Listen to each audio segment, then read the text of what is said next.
बिस्मिल्लाहिर्रहमानिर्रहीम बिस्मिल्लाहिर्रहमानिर्रहीम रब्बि शरह ली सदरी व यस्सिर ली अमरी वहलुल उक़दतम मिन लिसानी यफ़क़हू क़ौली।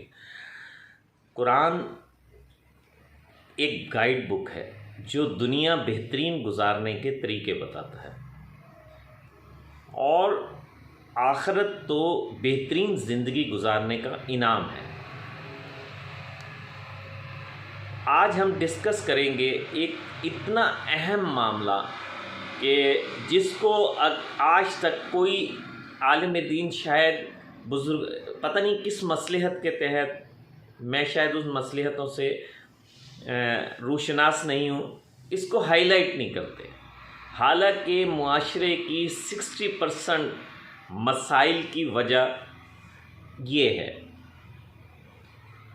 नॉर्मली मैं अहम बड़ी मौज़ूआत के बाद ये मौजू सबसे पहले हकूकुल इबाद में ये मौजू इसलिए सबसे पहले डिस्कस करना चाहता हूँ क्योंकि अल्लाह ताला ने ये मौजू सबसे पहले अपने हुक्म से दुनिया में उतारा और बेस जो है दुनिया के हर रिश्ते की, दुनिया के हर हक की, दुनिया के हर हकूकुल इबाद की जो बेस है वो ये रिश्ता है। लोग नॉर्मली अगर ये कोई कहे कि आपको माँ का रिश्ता पहले हाईलाइट करना चाहिए था, तो हमेशा जो अहम तरीन चीज़ होती है उसे सबसे आखिर में डिस्कस किया जाता है। जो मेहमान ख़ुसूसी होता है उसको सबसे आखिर में बुलाया जाता है। मेहमान ख़ुसूसी की तकरीर सबसे आखिर में कराई जाती है। पहले दूसरे मौज़ूआत जैसे नबी करीम सल्लल्लाहु अलैहि वसल्लम हमारे आकाए दो जहां को कंप्लीशन के वक्त सबसे आखिर में बुलाया गया। तो शायद कोई मेरे पे ये फतवा ना लगा दे कि ये शायद कोई पता नहीं क्या क्या बातें करेंगे, लेकिन मैं ये समझता हूँ कि इस मसले को सबसे पहले डिस्कस करना चाहिए। वो मसला है मियाँ और बीवी के ताल्लुकात।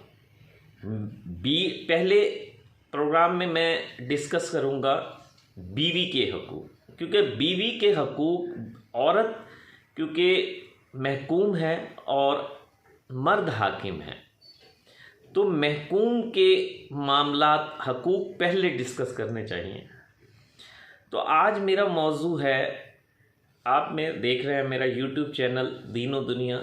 अगर कोई बात बुरी लगे तो कमेंट में मेरी रहनुमाई फरमाइए ताकि मेरे और मेरे व्यूअर्स की रहनुमाई हो सके।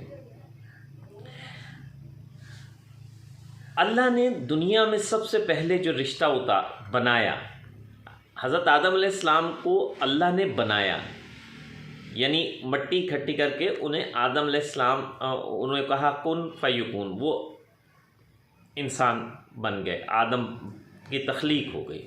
लेकिन आदम की तख्लीक के बाद जो सबसे पहला रिश्ता बनाया वो बीवी का रिश्ता बनाया अल्लाह ताला के साथ में। तो मैं भी चाहता हूँ कि भी सबसे पहले जो रिश्ता डिस्कस किया जाए वो अल्लाह ने क्यों बनाया। क्योंकि अच्छा आप ये देखें, अगर एक बाप, हमेशा आपने सुना होगा मादरी ज़बान, हमें कभी ये क्यों नहीं सुनते कि फ़ादरी ज़बान, हमेशा मादरी ज़बान सुनते हैं। क्योंकि माँ एक नस्ल बनाती है, माँ पूरा एक कुनबा बनाती है। तो अल्लाह की ज़ात ने तख्लीक के बाद जो पहला रिश्ता पैदा फरमाया वो औरत का था, यानी बीवी का था। हमेशा नॉर्मली होता ये है कि शोहर के हकूक़ तो डिस्कस किए जाते हैं, माँ के हकूक़ डिस्कस किए जाते हैं, बेटे के हकूक़, सारी दुनिया के हकूक़ डिस्कस किए जाते हैं। नॉर्मली बीवी का हक डिस्कस नहीं किया जाता। हालांकि सबसे अहम और सबसे ज़रूरी जो रिश्ता है, जो बेस बनाता है, वो माँ का रिश्ता है, बीवी का रिश्ता है। बीवी के बाद माँ बनती है, पहले बीवी बनती है फिर माँ बनती है। तो अल्लाह के रसूल से एक दफ़ा किसी ने पूछा, साहबी ने अर्ज़ किया, या रसूलुल्लाह सल्लल्लाहु अलैहि वसल्लम आपको दुनिया में सबसे ज़्यादा मोहब्बत किससे है? आपने फरमाया आयशा से। तो अरबों में चूँकि बीवी से मोहब्बत का इजहार करना ऐब समझा जाता था, तो उसको ये साहबी को बात सही तरीके से हज़म नहीं हुई, तो उन्होंने कहा कि हमारे सरदार ने इतनी बड़ी बात कह दी। तो उन्होंने सवाल चेंज किया, सवाल चेंज करके उन्होंने कहा, या रसूलल्लाह मेरा मकसद है आपको मर्दों में सबसे ज़्यादा प्यार किससे? कहने लगा आयशा के बाप से। हालांकि यार गार, अल्लाह के रसूल के सबसे करीबी सहाबी, सबसे ज़्यादा कुर्बत, हर खिलवत व जलवत में, इवन दिन के आपके मज़ार अनवर में आपके साथ आराम फरमा है। फरमाया, क्या फरमा रहे हैं कि आयशा के बाप से मुआशरत सिखाई जा रही है। आज मैं ये डिस्कस करना चाहता हूँ कि हमारे मुआशरे में एक बहुत बड़ा मसला है, और वो मसला है सास बहू का झगड़ा। आप ये आज मैं ये डिस्कस करना चाहता हूँ। ये प्रोग्राम मेरा थोड़ा सा आप लोगों को गौर से सुनना पड़ेगा। थोड़ा सा प्रोग्राम सुन के इसको काइंडली ना छोड़िएगा, क्योंकि ये जब तक आखिर तक सुनेंगे नहीं, आपको मकसद वाज़े नहीं होगा और हकीकत वाज़े नहीं होगी जो हमारा दीन बताता है। हमारे दीन में आप ये देखें, नॉर्मली जो सबसे बड़ा झगड़ा बनता है शादी के बाद, जब बीवी ब्याह के आती है, जो सबसे बड़ा झगड़ा बनता है वो झगड़ा बनता है सास बहू का। अच्छा, उसकी एक अहम वजह है। उसकी बेसिक वजह क्या है? एक तो ये है कि माँ ये कहती है कि इसे पाल पोस के जवान मैंने किया है, इस पे सबसे ज़्यादा हक मेरा है। बीवी ये कहती है कि मैं अपना घर छोड़ के आई हूँ, इस पे सबसे ज़्यादा हक मेरा है। अब इस झगड़े को ख़त्म करने के लिए शौहर दो चक्की के दो पार्ट में पिसना शुरू कर देता है। अच्छा, आज जो मैं डिस्कस करना चाह रहा हूँ वो शौहर के जो स्ट्रेटजी इस्लाम बताता है वो मैं डिस्कस करना चाह रहा हूँ। अच्छा देखें, नॉर्मली होता ये है कि जब औरत बीवी यानी शादी होके आती है तो शौहर के ऊपर, चूँकि हमें नो डाउट कि माँ के हकूक़ से ज़्यादा दुनिया में शायद हकूक़ुल इबाद में माँ से बड़ा हक किसी का है ही नहीं। अब मैं यही हक को सेकंड आपको एक इसकी हक अदा करने का मैं आपको एक सास बहू के मसले में थोड़ा सा डिस्कस करना चाहता हूँ। अब देखिए, लड़के की माँ की ये कोशिश होती है कि वो अपने बेटे को मजबूर करे कि बहू को मेरे ताबे करे, और बहू की शायद ये कोशिश होती हो कि लड़का मेरे ताबे रहे, या मेरी हाकमियत है उन्होंने इस पे, या मेरे साथ म्यूचुअल अंडरस्टैंडिंग से रहे, जो भी लफ्ज़ आप इस्तेमाल कर लें।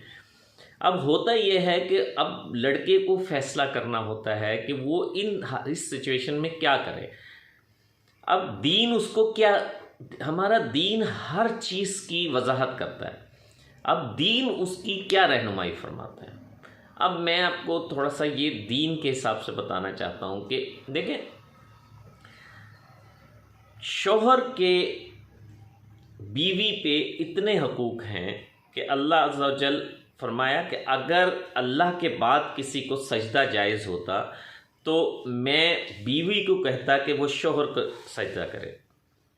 अगर शौहर का जिस्म ज़ख्मों से भर जाए और उसकी पीप रिसना शुरू कर दे, और वो पीप औरत अपनी ज़बान से चाट चाट के ख़त्म करे, तो फिर भी उसका हक अदा नहीं होता। इतने बड़े हकूक़ है शौहर के। अच्छा, अब माँ के तो हकूक़ वो पूरा मेरा ख्याल 5-7 प्रोग्राम करने पड़ेंगे माँ के हकूक़ के बारे में। ये दोनों के हकूक़ हैं। अब इसे कैसे, इसको अल्लाह तत्ग़ौ फिल मीज़ान, मीज़ान में कमी नहीं करनी, ना माँ के लिए ना। अब बेटे के लिए ये बहुत बड़ा मसला हो जाता है कि वो मीज़ान कैसे बरकरार रखे। अब आप ये देखें, शौहर की ताबे फरमानी, फर्मा बरदारी का जो मैं अभी बता चुका हूँ, बेइंतहा हुक्म दिया गया, और वो हुक्म जिस हद तक दिया गया वो आप समझ गए होंगे। लेकिन अल्लाह अज़्ज़ा व जल ने अहदीस नबी करीम सल्लल्लाहु अलैहि वसल्लम में कहीं ये नहीं मिलता उसकी लड़के का हक, उसकी माँ का हक उस लड़के पे है, उसकी बीवी पे नहीं है। वो अपनी बीवी को मजबूर नहीं कर सकता। शरन इस्लाम कहता है कि कपड़ा नान नफ़का मर्द पे फ़र्ज़ है। यानी इवन देन के शरन अगर बीवी कहती है कि मैं तुम्हें सालन घर का काम नहीं करती, तो आप उसे मजबूर नहीं कर सकते।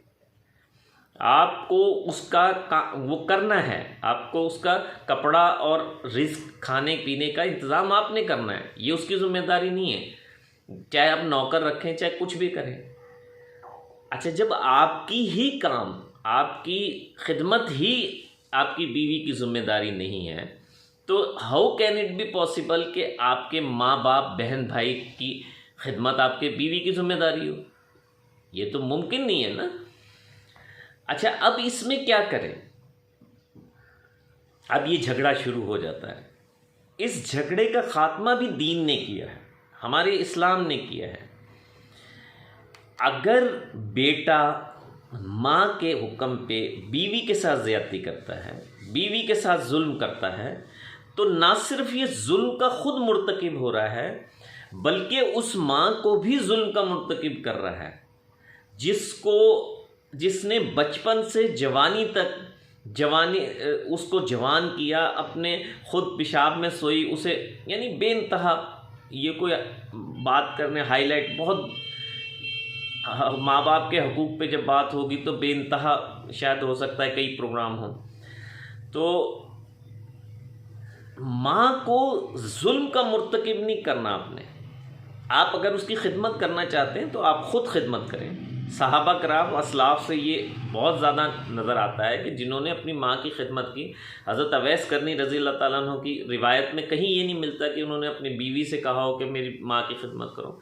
आप ख़ुद खिदमत किया करते थे। इतनी खिदमत करते थे कि नबी करीम सल्लल्लाहु अलैहि वसल्लम की ज़ियारत करने आए, माँ अकेली थी, ज़ियारत नहीं की, वापस चले गए। आप ख़ुद उनकी खिदमत कर सकते हैं। अच्छा, अब दूसरी तरफ मैं उन ख़वातीन जो नई शादी हो के आती हैं, यानी जो बहू बन के आती हैं, उनके लिए पिछला एक रेफरेंस देना चाहूँगा। वो रेफरेंस ये है कि अल्लाह के रसूल ने फरमाया, जो जन्नत की तलबगार है और वो अपने मियाँ की खुशनुदी हासिल करे। एक दफ़ा नबी करीम सल्लल्लाहु अलैहि वसल्लम अपने महफिल में बयान फरमा रहे थे, तो आपने कहा कोई सुतेली माँ अपने सुतेले बेटे से अपने बच्चे से ज़्यादा मुखलिस नहीं हो सकती, अपने बच्चे से ज़्यादा मोहब्बत नहीं कर सकती। वहाँ एक साहबी तशरीफ़ फरमा थे, उन्होंने कहा या रसूलल्लाह, मेरी बीवी तो मेरे बच्चे से अपने बच्चे की निस्बत ज़्यादा मोहब्बत करती है। आपने फरमाया बुला के लाओ उसको। जब हाजिर हुई, कहने लगी कि तुम अपने बच्चे से ज़्यादा इस बच्चे से मोहब्बत करती हो। कहने लगे नहीं रसूलल्लाह, मैं अपने बच्चे से तो करती तो अपने ही बच्चे से ज़्यादा हूँ। कहने लगे फिर इसके बच्चे से इतनी क्यों ज़्यादा मोहब्बत करती हो? कहने लगे या रसूलल्लाह, मैंने आपकी महफिल में एक दफ़ा सुना था कि जो जन्नत हासिल करना चाहती है वो मियाँ की खुशनुदी हासिल करे। और शौहर के बहुत सारे हकूक़ मैंने मुख्तलिफ़ प्रोग्रामों में मैं बताता रहूँगा, मैंने सुने थे। जब मैं इसके बेटे से प्यार करती थी तो ये बेइंतहा खुश होता था। तो चूँकि आपका फरमान है कि मियाँ की खुशनुदी हासिल करो अगर जन्नत, तो मैं अपने बेटे से ज़्यादा इसकी खुशनुदी हासिल करने के लिए इसके बेटे से ज़्यादा प्यार करती थी।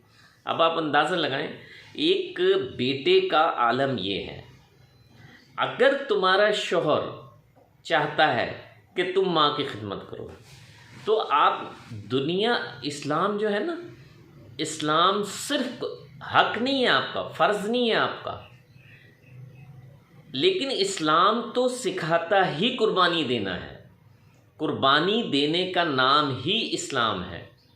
आप देखें, कभी गौर करें, इस्लामी महीने का आगाज़ कहाँ से होता है? मुहर्रम हराम से, जानी कुर्बानी। और इख्तिताम कहाँ होता है? ईद उल अज़हा पे, माली कुर्बानी। यानी इब्तदा से इंतहा तक कुर्बानी है। अगर आने वाली ख़वातीन जो बहू के रूप में आती हैं, वो अल्लाह कहता है कि वो अगर कुर्बानी दें अपने हकूक़ की और मियाँ की खुशनुदी के लिए, अगर मियाँ चाहता है कि वो उनकी माँ की जितनी खिदमत चाहता है वो उनको करनी चाहिए, मियाँ की खुशनुदी हासिल करने के लिए। और मियाँ को ये समझना चाहिए कि ये मेरी खुशनुदी हासिल कर, मैं इसे मजबूर नहीं कर सकता। अगर ये कर रही है तो मेरी खुशनुदी हासिल करने के लिए। अगर आप उसे मजबूर करेंगे तो यानी आप अपनी माँ के खातिर जुल्म करेंगे, और यानी माँ भी जुल्म की मुर्तकिब होगी अगर वो उससे ज़बरदस्ती कराएगी, क्योंकि उसका फ़र्ज़ नहीं, हक़ नहीं है, उसका हक़ आप पे है। तो इस चीज़ को हमें बहुत गौर से समझना चाहिए कि कोई भी चीज़ इस्लाम में ममनू नहीं है। क्या है? एक लिमिटेशंस है। आप, इस्लाम नाम ही लिमिटेशंस का है। अगर आप लिमिटेशंस कायम नहीं रखते तो फिर आप गुनाहगार हैं। आपको लिमिट, यानी अगर आप शादी का, आपको 4 शादियों की इजाज़त है। अगर आपके माली जानी मामलात आप संभाल सकते हैं तो 4 शादी कर सकते हैं। अगर नहीं संभाल सकते तो एक ही काफ़ी है, या कुरान कहता है तुम्हारे लिए सब्र करना ही काफ़ी है। अगर माली जानी सब ताकतें हैं तो आप कर सकते हैं। रिज़्क़ कमाना चाहते हैं, बेहिसाब रिज़्क़ कमा सकते हैं, लेकिन हलालन तय्यबा। खाना चाहते हैं, बेहिसाब खा सकते हैं, लेकिन हलाल तय्यबा, पाक। तो लिमिट्स क्रॉस ना करें। अगर आप माँ की खिदमत करना चाहते हैं तो उसको मेंटली प्रिपेयर करें, ज़बरदस्ती नहीं, मेंटली प्रिपेयर करें। उसको ऐसा सेल्फ इम्पीचमेंट का सिस्टम सिखाएं कि उसको, आपको मजबूर ना करना पड़े, वो उसे खुद एहसास हो कि मेरे मियाँ की खुशनुदी इसमें है। ये मौजू चूँकि बहुत ही ज़्यादा मुबहम दकीक मौजू है, इसलिए इस प्रोग्राम का दौरानिया थोड़ा सा लंबा हो गया। मिलते हैं एक और प्रोग्राम के साथ। अल-किस्सा मुख्तसर ये है कि आने वाली बहू को चाहिए कि मियाँ की जितनी खुशनुदी हासिल कर सकती है, अगर वो माँ की खिदमत में है तो हर वो खुशनुदी हासिल करे जो उसका मियाँ चाहता है। और मियाँ को चूँकि कपड़ा और रिज़्क़ देना उसका फ़र्ज़ है, तो मियाँ को भी उसका हक़ समझ के उस पर ज़बरदस्ती नहीं करनी चाहिए। उसे मेंटली प्रिपेयर करे, उसको इतना दीन की समझ, हम चूँकि हिंदू माशरे में रहे ना 100 साल तक, तो हम में बहुत सारी चीज़ें वो सरायत कर गई हैं जो निकल नहीं पा रही हैं, जिसका हमारे दीन से कोई ताल्लुक़ नहीं है। हमें चाहिए कि दीन की स्टडी करें ताकि हम असल दुनिया के आधे झगड़े ख़त्म हो जाएंगे अगर इस प्रोग्राम पे अमल कर लिया जाए। तो झगड़ों की इब्तदाई पहले दिन से सास बहू के झगड़े से होती है। मिलते हैं एक और प्रोग्राम के साथ। अस्सलाम वालेकुम व रहमतुल्लाह।